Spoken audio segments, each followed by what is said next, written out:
نحمده ونصلي على رسوله الكريم أما بعد فأعوذ بالله من الشيطان الرجيم بسم الله الرحمن الرحيم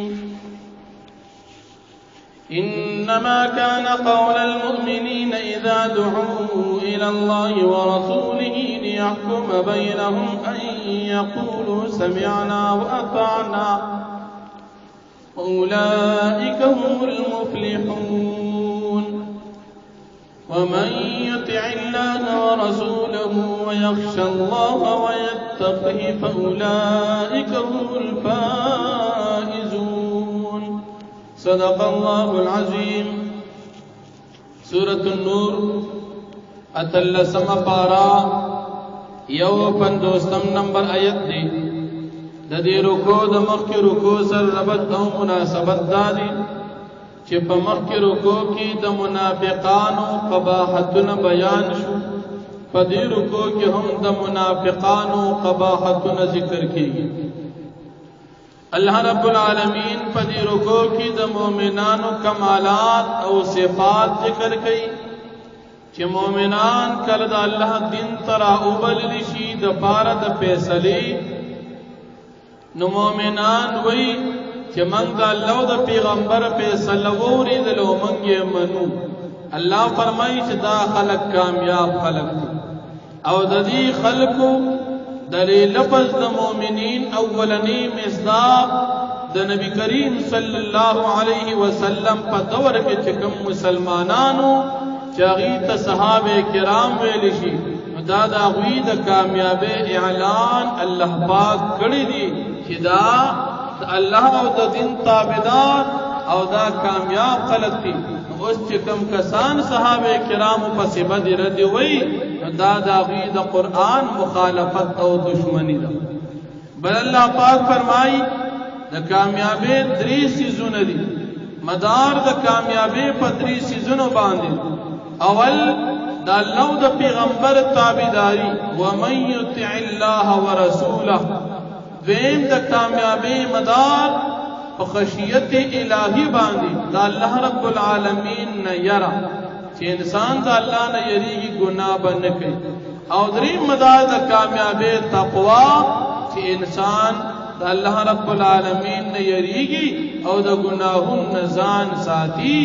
معصیت نزان ساتي دا د کامیابی اصول چې چا سره وی الله فرمایي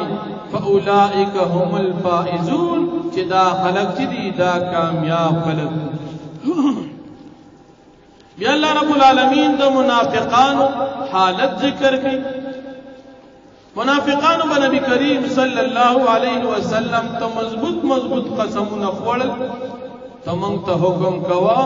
مونږ ستا په حکم باندې ارسکو کته مونږ ته وی چې jihad تلاشا jihad لمزو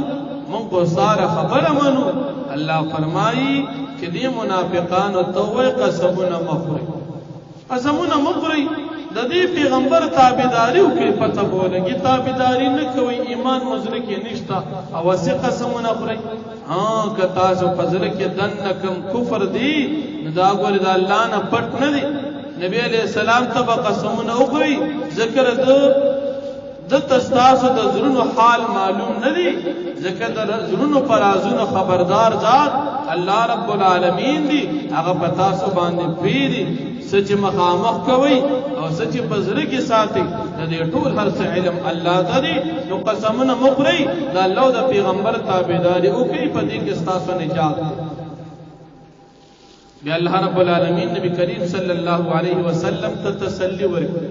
ته دې خلکو ته د الله او د پیغمبر او د دین خبره کې کدی تا نه مخواله او ستا خبره نه مانی نو په دې ته پکېګا ما تا خپل ذمہ داری سر تو رسوله دین دی وته بیان اوس منل او نه منل د دې ذمہ داری پدې منئی او کنه منئی ذمہ داری د پیغمبر علیہ السلام سره ته ورسید کافر ته پیغام ورسید کمه خيوالو نی منی باغی کتابه د سجرم نشتا ها کبل برس تابعداری ستا وکړه دا خلق به هدایت او کامیابی ته ورسیږي او کتابداري ونکړه نو پتا باندې ذمہ داری نور نشته وما علی الرسول الا البلاغ المبین، په پیغمبر باندې نور څه نشته مگر ښکاره دین رسول دین دیو رسو که دی نه مني دی ته به د هغې بدله ملاویږي نو ته په دې باندې خفه کېږه ما نبي علیه السلام ته الله تسلي ورکړي. بیا حضرت ابی ابن کعب رضی اللہ عنہ فرمائی چې په مکی زندگی کې نبی کریم صلی الله علیه وسلم سره چې کوم ملګرو صحابه کرام ډېر سخت دور د کافرانو له طرف نه ډېر زیات ظلمونه کېدل. صحابه کرام نبی علیہ السلام ته راغلل چې یاره جی دا تکلیفونو دوران به چېرته ختم شي، دا کافران خو به موږ ډېر زیات ظلمونه کوي، د دې نه به چېرته خلاص شو. تر دې چې صحابه کرامو به هر وخت کې ځان سره خپل اسلحه ګرځوله د خپل حفاظت دپاره. نن که ځان د حفاظت دپاره اسلحه ګرځې خلک اعتراض کوي دا ولې ګرځي؟ صحابو ګرځول، پیغمبر ګرځوله. بعضې بزرګان پکې لا داسې هم وي توکل پکار دی، نو توکل د پیغمبر نه غټ د بل چا شته څه؟ پیغمبر ځان سره اسلحه ولې ګرځول؟ د صحابه کرامو غټ توکل د چا شته؟ لکه باید سړی وي که نه ادا په یاد چې کوم بزرګي نو که چا سره اسلحه د حفاظت وویني نو هغه وایي د دې استادي یا د دې مولوي صاحب په الله باندې اعتماد او بروسه نشته ځکه ځان سره اسلحه ګرځي. مثال دا اعتراض په نبی علیہ السلام وکړ. نبی علیہ السلام په الله باندې بروسه نه و چې اسلحه ګرځوله، د صحابه کرامو په الله باندې اعتماد نو چې اسلحه ګرځوله، غټ اعتماد، لیکن اسباب اختیارې او د هغې نه وروسته په الله توکل. لکه یو پیره یو صحابي مجلس ته راغی او خپله سورلۍ همداسې پرېښوده. نبي علیه السلام ورته سورلۍ دې څه کړه؟ ویل ته یې پرېښوده، همداسې مې توکل وکړو. نبي علیه السلام ورته اعقل وتوکل، سورلۍ وتړه اوس توکل وکړه. داسې مه کوه چې زما په الله ډېر کلک توکل دی او د سړک په منځ باندې 100 روپۍ وغورځوه چې په الله مې توکل دی. نه، خپل هر څه ځای ته ورسوه. لکه مثال تا دکان کولو پرېښودو او په الله مې توکل دی جومات ته ځم، نو په الله توکل داسې وکړه ګیټ رابند کړه تاله واچو اوس توکل وکړه. دا توکل د نبي علیه السلام و، لیکن اسباب به اختیاري. نو دې صحابو د نبي علیه السلام نه تپوس کوي یاره جي منگ بر دی تکلیف نخلاص شو، ہر وقت دا دشمن نا یر دا کافران دی ظالمان دی ظلمون کئی او بیام دا دینا منگا یر کی. اللہ جل شانہ دا آیت نازل پدی آیت کریمہ کی اللہ جل شانہ مسلمانان و سرا یوسو وعدے اکڑ اول و سر وعدہ دا اکڑ چے صحابہ کرام دا کافران پتا سو زورور دی تاسو به یو وخت کې پدی باندې غالب شي، د دې ځمکې بادشاهان دوی دي، دا بادشاهي به تاسو له درکو او مغه شان اصولا الله جل شانه د ځمکې بادشاهي د نبی علیہ السلام صحابه ته ورکړه، خلافت راشده وته ملو شو. دا آیت د نبی علیہ السلام د صحابه د خلافت دلیل دی. دیت آیت استخلاف صحابه کرام الله خلیفگان جوړ کړو لکه خلفای راشدین ابو بکر صدیق سے عمر فاروق سے. دی آیت کی داغی دا خلافت ذکر چې دا بادشاہان سے جوړو دی وخت لا جوړو فالله پیشن کوئی بیان کړي پر بادشاہان پتا سے جوړو او مغه شانو شول. حضرت عمر فاروق رضی اللہ عنہ په دور خلافت کې د قیصر روم د کسرى فارس اغلویل وی بادشاہی اللہ پاک فتح کړي او د مسلمانانو په اختیار کې راغی. دا د الله پاک هغه وعده وا چې الله پاک د خلفای راشدین دور کې پوره کړ. دویمه وعده سره الله پاک دا کړی و چې تاسو دا دین لکم تیزه کې محکم لکم تیزه کې لکه مکه کې یا مدینه کې دا دین بس تاسو پوره کړ. او ما شانو شولا د صحابه کرام په دور کې تمام دنیا ته د الله پاک د طرف هغه وعده پوره شولا او هغه دین تمام دنیا ته ورسېد. تر دې چې زموږ استاد د علاقې ته اصحاب بابا چې حضرت سنان رضی الله عنه د هغه دین راوړی دی چې د کوم وعده الله په دې آیت کې کړی دی. نو کافرانو خو چې دین د غلط مونږ کسان دي او بس دا د غلط ځکه الله پاک او دریم وعده دا وا چې تاسو به د کافرانو نه یریږي دا ير بس تاسو ختمه کړئ. د صحابه کرامو په خلافت راشده دور کې کافرانو نه د مسلمانانو یره ختم شو، بیا به کافران د مسلمانانو نه یریدل، مسلمانان غالب شو او کافر مغلوب شو. او سلورم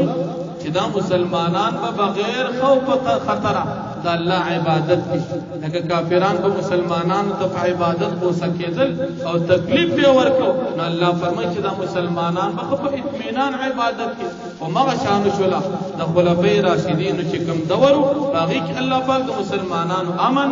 مسلمانانو د عبادت خو آرام باندې کو. نو دا آیت کریمه د خلافت راشده دلیل. بیا الله جل شانه د کامیابی اصول بیانې چې تاسو منځونه کوي عبادت بدنی، زکات ورکوي عبادت مالی،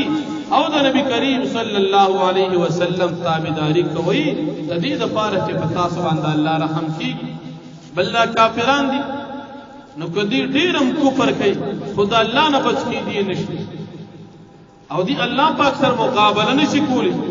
دیر الله جل شانه جهنم تیار کړی دی. نو په دې آیت کې د الله رب العالمین عظمت معیاري. نو الله پاک فرمایي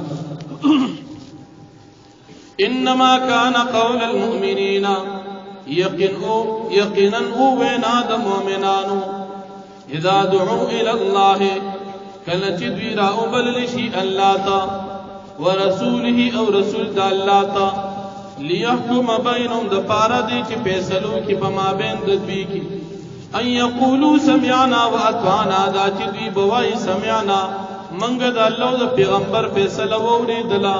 واطعنا او منګ اومنلا.